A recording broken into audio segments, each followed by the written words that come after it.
Top quality और consistent performance के लिए सिर्फ सिल्वर पंप नाम याद रखना। નવસારી જિલ્લામાં બ્રિજની ચકાસણી હાથ ધરવામાં આવી છે। માર્ગ અને મકાન વિભાગના ઇજનેર સહિતની ટીમે જિલ્લાના બ્રિજનું લોડ ટેસ્ટિંગ શરૂ કર્યું।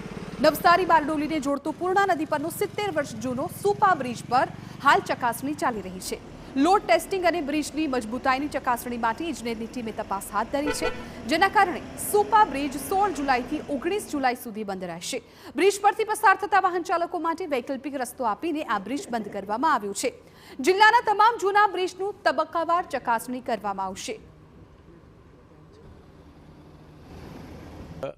28 મેજર બ્રિજ છે, 42 માઇનર બ્રિજ છે, આમ કુલ 70 બ્રિજો છે।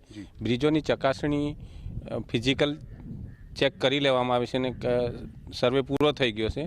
તેમ છતાં પણ જે જૂના બ્રિજો છે, ઘણા જ જૂના બ્રિજો છે, દેખાવમાં આપણને સારા લાગે છે, પણ અંદર આપણને કેવું છે એ ખ્યાલ ન આવે એ માટે અમે લોડ ટેસ્ટિંગની કાર્યવાહી પૂર્ણા બ્રિજ પર શરૂ કરી છે। એ છેલ્લા 16 તારીખથી લઈ 19 તારીખ સુધી અમે આ બ્રિજ બંધ કરવામાં આવ્યો છે। એનું 4 દિવસ ટેસ્ટિંગ ચાલશે।